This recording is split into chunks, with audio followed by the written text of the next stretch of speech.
So good day to each and everyone.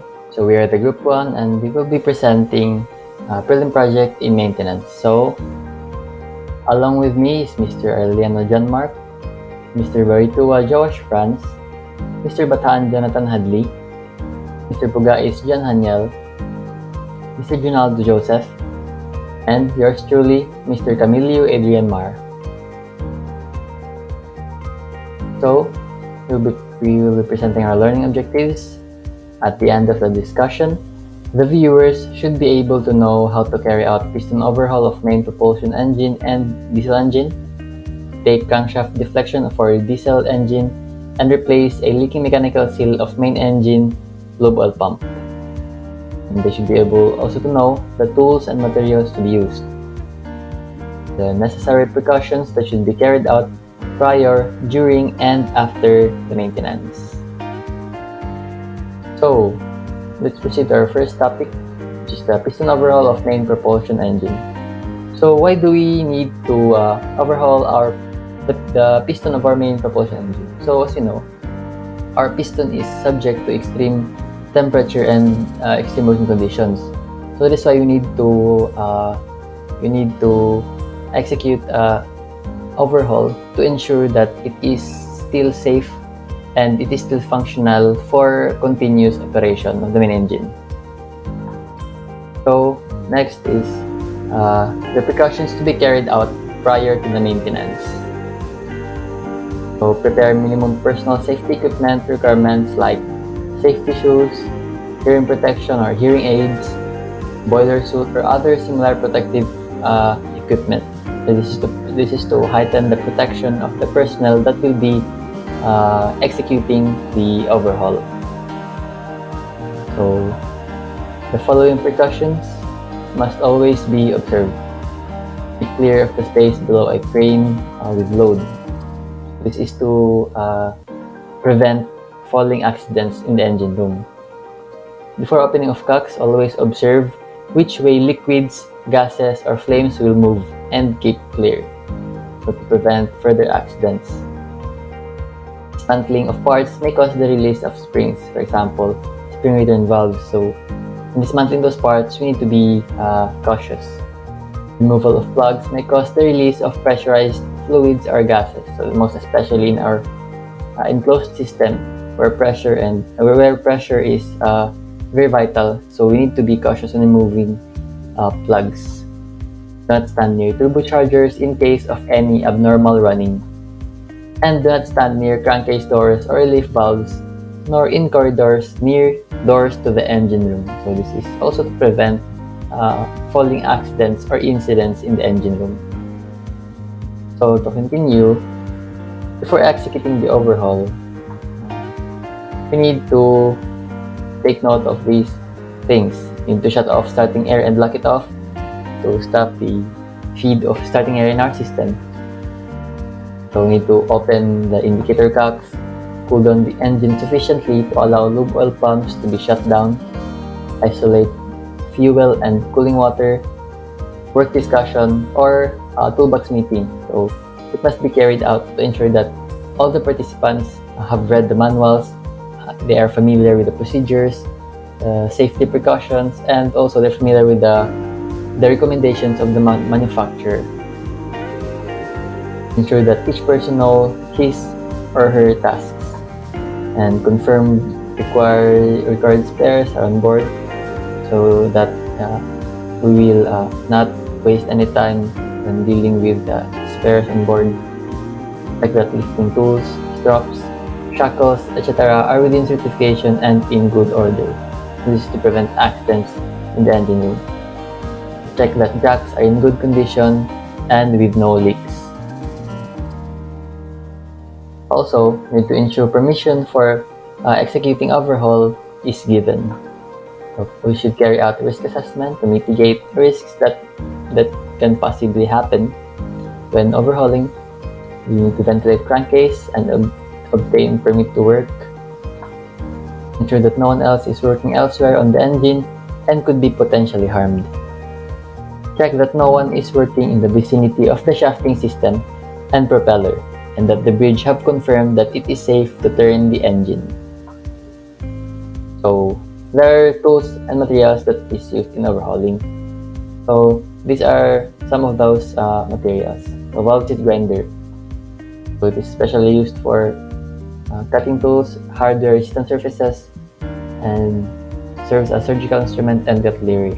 So here's an illustration and picture here of valve teeth grinder. So sledges or sledgehammers used for heavy work, but mostly rubber hammers are used on board because sledges, the metal piece of the sledge can hammer the metal surfaces of our machineries. Open and wrenches. So this is one of the commonly used tools used for loosening or tightening of pipe fittings, nuts, and bolts.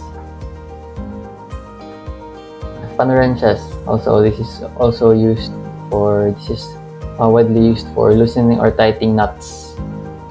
So as you can see here, there are kinds of spanner wrenches that can be used on board. Hex wrenches.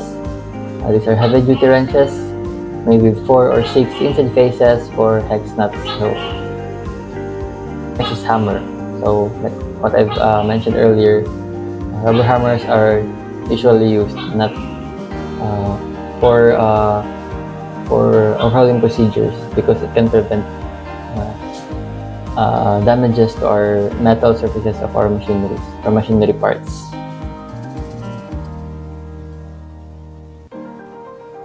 So, and our engine room cranes. So, engine room cranes consists of a motor coupled with a wire drum so that the motor can lift or lower the crane hoist by winding or unwinding the wire over the drum. This is very useful, especially when overhauling, because we're dealing with a large part of our system of our machinery. So these engine room cranes assists the personnel when dealing with very heavy parts of a machinery, most especially the piston, which is very heavy. So it's an overhaul of main propulsion engine procedure. So drain cylinder cooling water from respective cylinder. So, and we need to also to note that it is not advisable just to drain down to liner level in case the liner is disturbed when lifting the piston.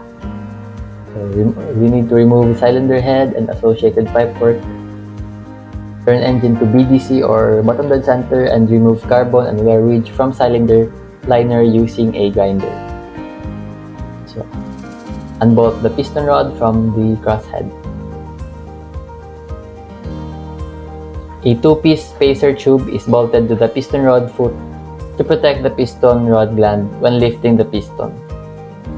Next, unbolt the gland housing. So the piston rod gland is removed along with the piston rod. So turn the crank to TDC or top dead center, and a spacer tube will push the piston rod gland out of its seating. So next is clean out the threaded holes in the piston and crown with a tap. Bolt on the lifting bracket. Next is lift the piston rod and gland with the engine crane and lower the assembly into the special cradle for maintenance. So in this part where we will be using the engine room crane because we're dealing with heavy parts of our machinery. So next, once mounted in the cradle, the piston should be cleaned and all deposits are removed. So we need to clean once it is mounted in the cradle so we can clean it properly.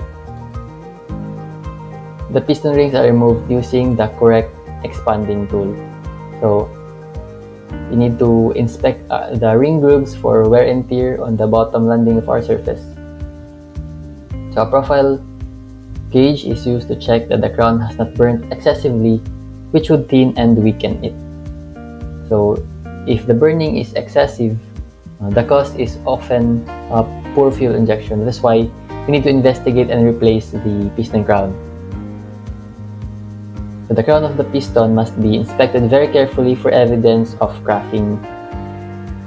So cracking is caused by excessive thermal stressing due to usually it is due to poor cooling and carbon buildup or excessive mechanical stressing due to overloading.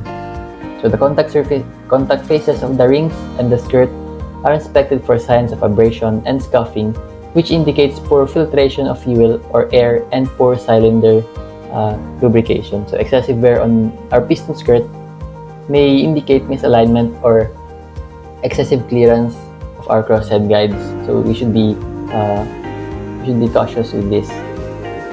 Piston rings should be gauged and a decision based on manufacturer's recommendations made as to whether to replace them. So next is the piston is disassembled from the rod and the cooling spaces inspected once it reaches overhaul interval stated by the maker or the manufacturer. So on oil-cooled pistons, you need to look for build-up of carbon deposits which could indicate overheating of the piston crown or contamination of oil used by used cylinder oil. On a water-cooled piston, we need to look for evidence of scale build-up due to the incorrect water treatment. So we need to be knowledgeable about this so that we can execute proper cleaning and treatment. So next is after reassembly of the piston, check that the cooling space is tight by applying a hydraulic test. If new rings are to be fitted, check the axial clearance in the ring grooves and the circumferential clearance by placing the ring into an unworn part of the cylinder liner. Next is during the piston overhaul, the stuffing box normally overhauled as well. So the segments must be inspected for wear, clearances and springs to be measured according to the manual. So clean, measured and possibly overhauled piston with stuffing box inspected or overhauled is ready to be installed. So after cleaning, measuring and overhauled piston with stuffing box, so it is now ready to be installed again. So prior to installation of the piston, we need to measure and record the liner wear. Apply rings, guiding tool and sufficient cylinder oil when lowering the piston. So this is to ensure that our metal surface of the piston is lubricated, also to reduce friction so that it would be installed properly. So bolt the connecting rod to the crosshead.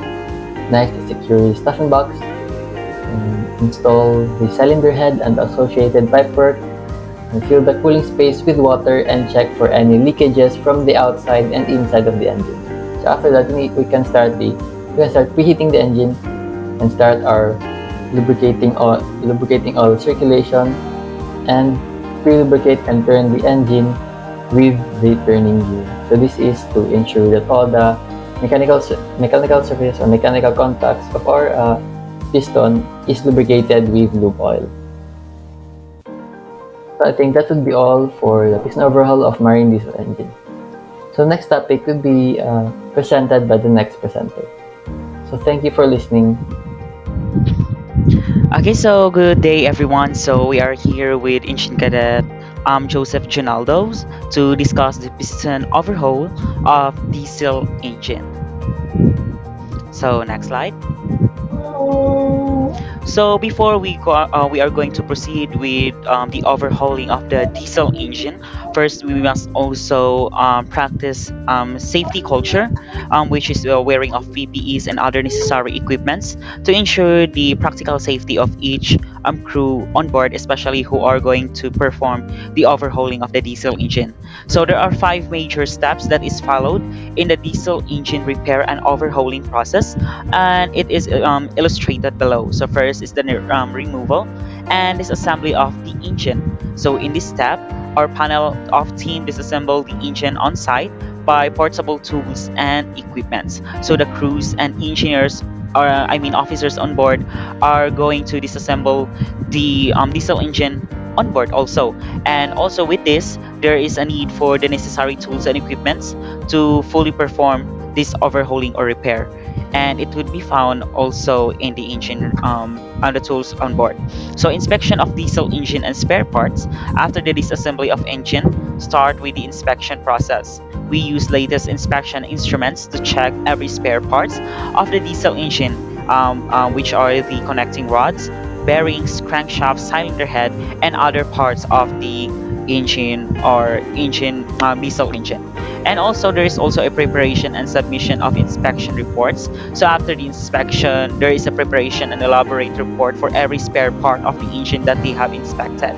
This inspection report is submitted to the client for further process. So during the inspection, the crew or the officer might see something broken inside. For example, the piston ring, there might be damage. So with this, the one who saw this one will going to create a report so that for the meeting or the collaboration, the officers or the crew will have the idea on what to do.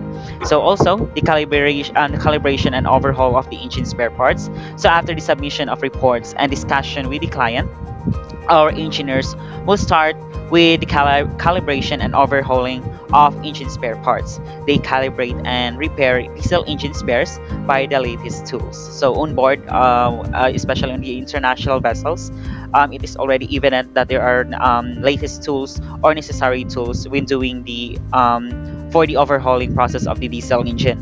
And also with this one, it is vital to have this specific tools so that the overhauling process would be efficient enough, as well as also for the safety.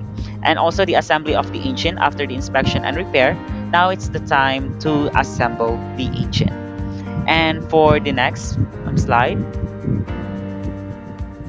so how to carry out piston overhaul on the diesel engine. So before that, there's also a overhauling preparation. So first is to read the manual and have a toolbox meeting with everyone involved in the job. Discuss the complete procedure. So as being indicated, as what I have indicated recently, that there is already a report after the inspection. So due to that inspection, on this meeting, everyone who is going to be involved in this overhauling process will discuss in each spare part that they saw that has a damage or for just maintenance. And also there's a manual on board on that specific engine or that specific diesel engine, so that everyone will be guided on what to do or what are the processes in doing the overhauling. So next is the prepare important tools and spares required for overhauling liner as given in the manual. So the tools are should be prepared so that there's an efficient procedure in the overhauling of the diesel engine. So and also prepare risk assessment and make sure all personal safety equipment are used. This is the most important process in the overhauling preparation, because it is there's a high risk of accidents on board, especially when doing this overhauling process, since we are going to be engaged in such huge machinery and also spare parts that might be lethal when there's an occurrence of accident. So there should be a safety practice, or there should be a safety culture that must exist in this process. And also go through the previous records or manual for clearance and adjustments. So on this machinery, there are previous records on what the previous maintenance did, so that it will also be a guide on the current or the upcoming overhauling process. And also put a display card that says "Man at Work," so that everyone will be aware that there are people in here or in this machinery that are working or doing a maintenance or repair. And also when drawing the piston, cover the crankshaft with the sheet or the like to prevent water or foreign matters from entering the crankcase. So doing in preparation for this maintenance, there should be a cover at the crankshaft so that there will be no other debris or other things that might get inside when doing the overhauling process, or any foreign materials. So for the next slide, it will be discussed by Engine Cadet Joseph Dionaldo. Thank you so much, Mr. Baritua. And this is again Engine Cadet Dionaldo, and I'll be the one to elaborate and expound more about the overhauling process of the the diesel engine piston overhauling. So as we all know that this process involves taking the piston engine apart, and of course it involves diligent inspection and identification of the faulty components. And once everything is replaced and cleaned, since it is the main purpose, also we have to clean each of the components of the piston of the diesel engine. An engineer will rebuild the engine, and of course an overhaul can help improve the performance and the efficient working of the diesel engine. So let's start. For the procedure, we have the the procedure that we have to follow in order for us to achieve such effective overhauling of the piston in our diesel engine. We have the first, screw the lifting bolts of the into the piston and lift it by 20 to 30 millimeters. So we have this lifting eye bolt because its main purpose is for us to secure the lifting device. So we have to use it to lift the piston by 20 to 30 millimeter. And second, we have to loosen the connecting rod bolts. Actually, this is the connected to the crankshaft, and with a specified disassembling tool, with the use of the specific tool, we have to use this to loosen the connecting rods and then remove the bolts and of course the metal caps, and set the piston at the position of for about 30 degrees after the top dead center. So we have to position it for 30 degrees. So we have the fourth procedure. We have to eliminate the carbon from the upper part of the cylinder liner. So we all know that it is part of the overhauling procedure that it involves cleaning. So we have to scrape the carbon deposits and clean it so that we could have achieved our effective overhauling. And of course we have the fifth one, remove the disassembling tools and the protection ring. And number 6, we have the set the piston at a position of 80 to 90 degrees before the top dead center. It is the upper part of the piston, and prepare the tools as per manual. Since we have to do a overhauling, we have to prepare the tools that are used, especially the special tools, so that we could make an effective overhauling. And of course, place the protection ring, drawing out tool 1 on the piston. So we have to use this now in drawing out our piston. And number 9, place the tools so that its outer taper faces toward the piston and do not allow it to make contact with the cylinder liner.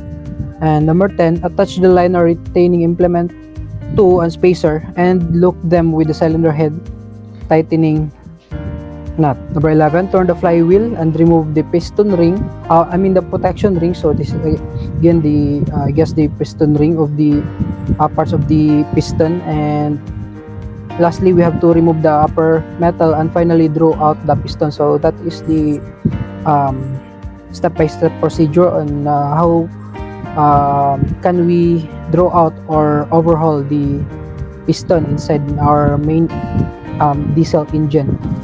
So I guess that is all for this topic, and again, thank you. So that would be all for the preparation and also for the overhauling process of the diesel engine. And for the next topic, we are going to forward it to our colleague or the group mates, and it will be discussed by them. So thank you everyone, and goodbye. So good day everyone. This is Engine Cadet Marc Arellano, and I'm going to continue discussing one of the major repairs and maintenance on board the vessel, which is the replacing a leaking mechanical seal of main engine lube oil pump. So mechanical seal is not a major part, but it can give a big contribution to the proper and efficient operation of the pump, which is vital in the operation of the marine diesel engine. So let us first define what mechanical seal first. So these devices are preserve the integrity of the pump systems by preventing the fluid leaks and keeping contaminant out. So in addition, mechanical seals are a major factor in rotating equipment reliability. So technically speaking, these devices or these mechanical seals are important in avoiding the leaks of the fluids or the lube oil in the system. So in the picture, that's an example of the mechanical seals. These are circular objects. So I also included here the preventative maintenance to avoid major breakdown of the system or the pump itself, because preventative maintenance, as the name suggests, it prevents from major damages. So here is the before performing maintenance on the seal system. Make sure that machine is stationary, secured from unforeseen startups, and blocked from pump liquid. So this means that it must be properly isolated from its power source, because these mostly pumps are electrically powered. And in addition to that, this should be drained the pump completely. Like the remaining fluids inside the pump should be pumped out by the use of inert gas system. And during maintenance, it is also important to check up, like the user should confirm that all seal system connections are leak free, and check that seal leakages rate and increasingly steady leakage rate normally indicates that the seal is filling. So you can observe that the pressure is not in a normal operation, then that's give you a hint that there's a leaking in the system. So that's during the maintenance checkup. So next slide is here are the safety equipment requirement.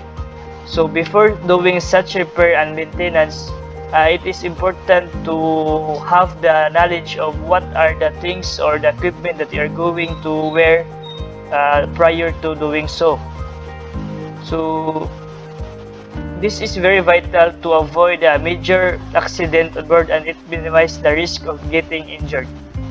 So these are the requirements, namely the hard hat, the hearing protection, the safety goggles, coverall, and other similar protective wear, gloves, and safety shoes. So hard hat, as the name suggests, it protects the head from any falling objects.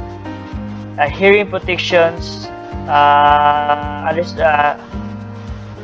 common understanding that in the engine room it is so noisy, and above 80 decibels it is harmful to our fan eardrums. So we have to wear any hearing protection such as air muff or earplugs. Safety goggles, which protects our eyes from flying objects. Coverall, gloves, safety shoes, which can from falling objects also.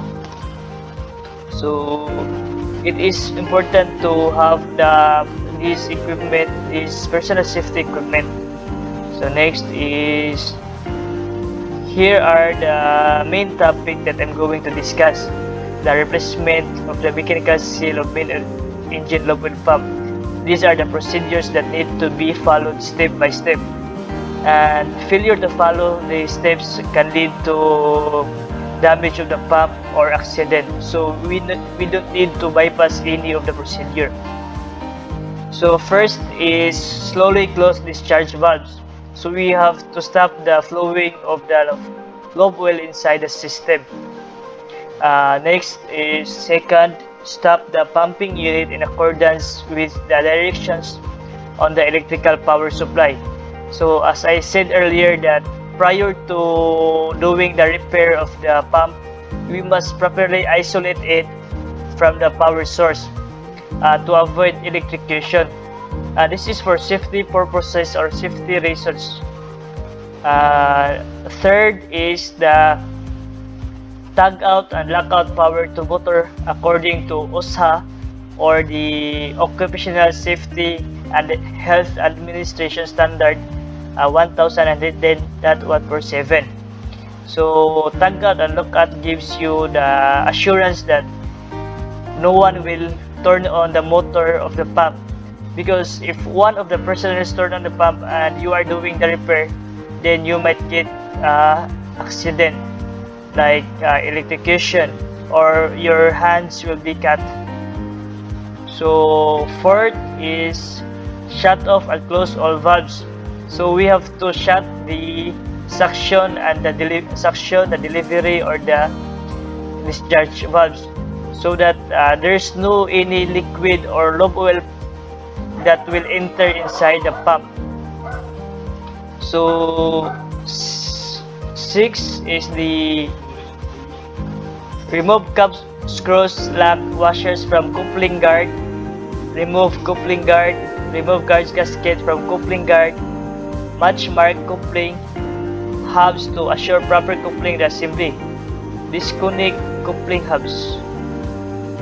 And 7 is that remove lock nuts from studs, freeing motor from motor brackets, hoist motor and motor coupling half away from pump, and place on plywood or heavy cardboard.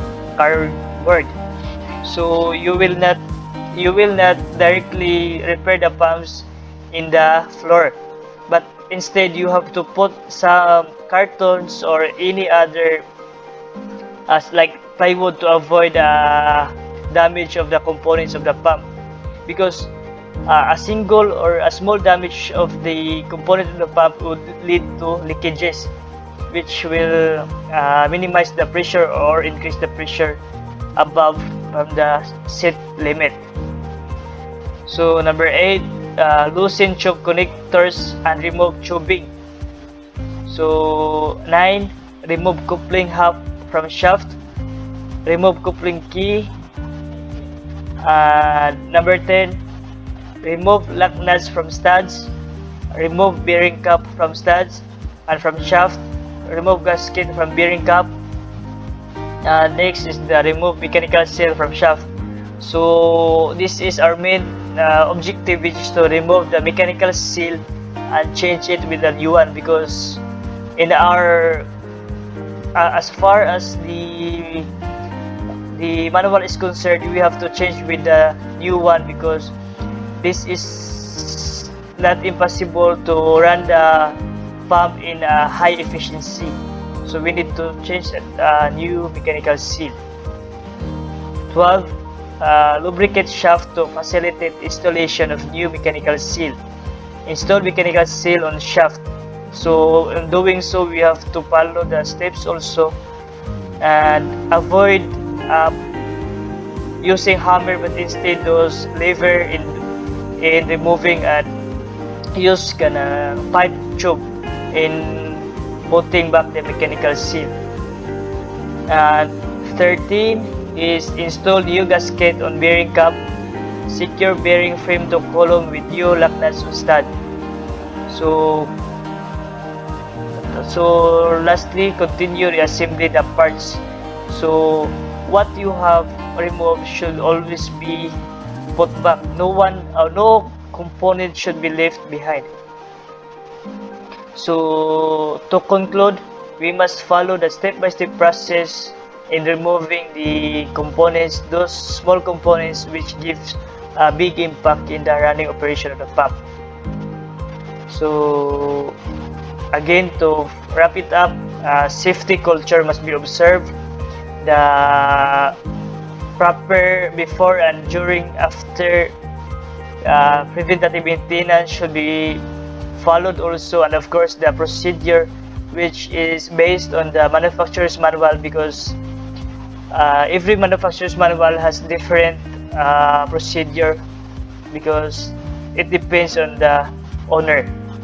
So I think that would be all for my part, and thank you. God bless. Everyone, this is Engine Cadet Bugais and Engine Cadet Bathan from Group 2, and we are here to discuss to you the taking crankshaft deflection for diesel engine. So crankshaft deflections are measured to detect the misalignment of main bearings. The misalignment occurs due to bearing wear or deflection of the crankshaft. The horizontal and the vertical misalignments are both checked.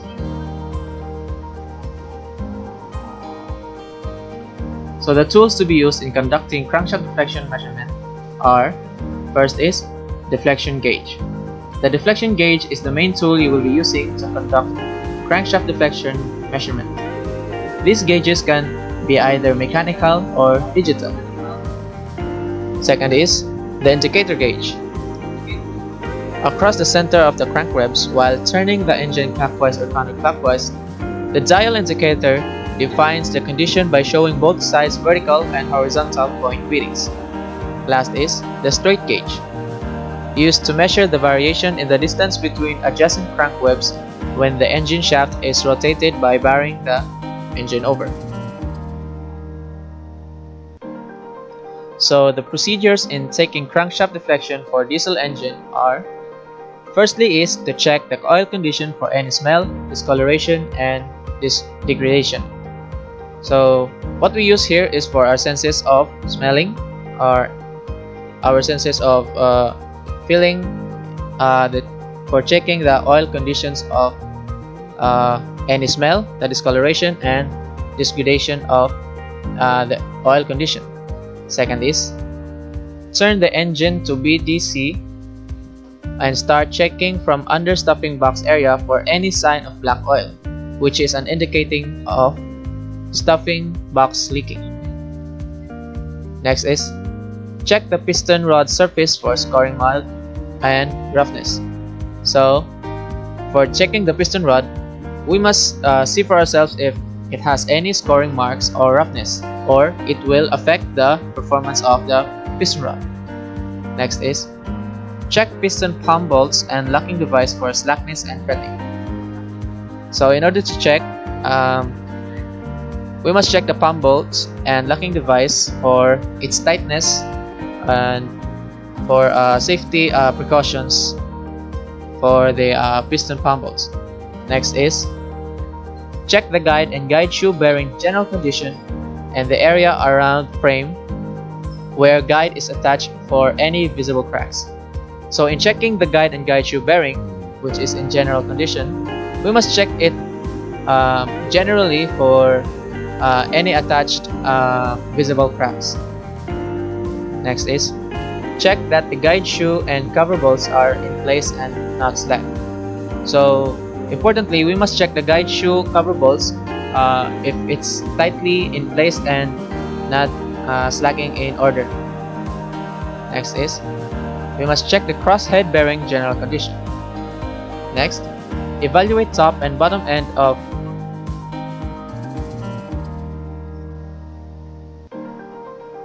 So that is all of my part for the discussion. Next is Engine Cadet Bathan. So, and then Engine Cadet Bathan, the stage is yours. Thank you, Cadet Bugais. So, let's move on to the precautions carried out before crankcase inspection. So, before inspecting, we have a certain permission that has to be taken before reaching the port to make sure that the authority is not having any problem with this. So this is called immobilization permission of the main engine. So after the permission is received, so the checklist has to be filled and has to be followed.